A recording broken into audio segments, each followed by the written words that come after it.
starting? Yeah. It was 29 years ago that I received a call from Frank saying that he wanted to start an archaeology program with the third grade at the Dalton School. Now, at that time, I was in graduate school here at Dalton.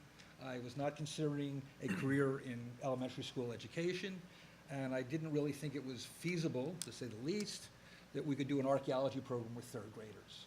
But Frank invited me down to the school and toured me, and at the end of an hour, having toured the facility, which I had never been to before, Frank had convinced me, as was Frank's manner, that this was not only a viable idea, that it would really be fun for me as a teacher.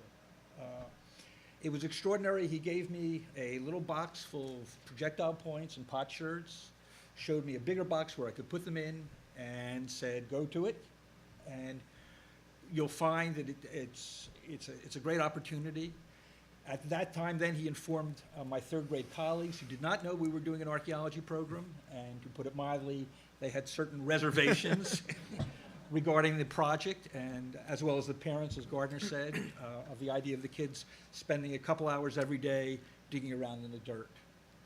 Well, what I have found 29 years later, it's been an extraordinary opportunity and learning experience. I find that students engaged in a dynamic learning environment, which is an opportunity for them to learn outside of the traditional venues of the textbook, of DVDs, of films, where they actually construct a database based on their observations of the artifacts and skeletal material that they have recovered, and construct an understanding of the past.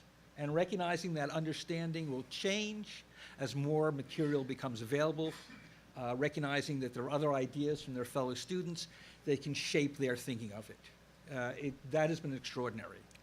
I'll give you one example. The first year, when I was still somewhat leery when we first did this, the students were excavating what was to be the site of Carthage, the simulated site of Carthage.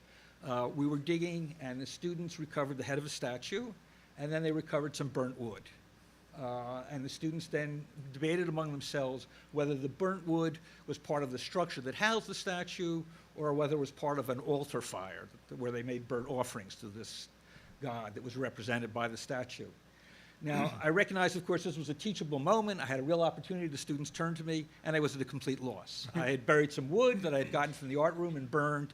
I had buried a statue. I thought, that's fine. That's, you'll have fun doing that. One of the students picked up a piece of wood and said, this wood has been sanded before it was burnt. It must have been part of the structure. They wouldn't have bothered to sand wood. They were just going to use for a fire in an altar. At that moment, I realized that Frank's vision of what archaeology could be, what it could be to the educational process, was right on target. And I was sold and continue to be sold. Subsequently, we wanted to expand the archaeology to our 89th Street building. And Frank first thought we could do a similar project. He went down to the art room with me. We built boxes where we could house the artifacts. We tried it for a couple of days and realized, actually Gardner pointed out to us, that when we were screening the dirt to find small artifacts, it went to the ventilation system and classrooms suddenly had red clay dust spewing out. That was the end of that. It was at that then that the suggestion was made that the technology, we could do it on the computer, that the technology represented an opportunity to continue all that we were doing in our hardware analog and construct the same learning opportunities for our students. And again, Frank said, let's try it. We had one computer at that time. All the design was done on graph paper, and his copier copied out little images. And Frank said, let's go ahead with it.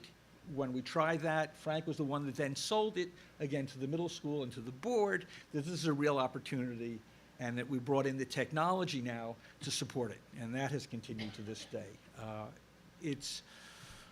When I first came, I should say, one of the reasons when I went down that Frank said to come down to Dalton was he promised me a free lunch. He said, if you come down, if nothing else, if this doesn't work out, I'll get you a lunch. I never did get that lunch. But 29 years later, I've got an extraordinarily fulfilling career, and to which I owe to Frank completely.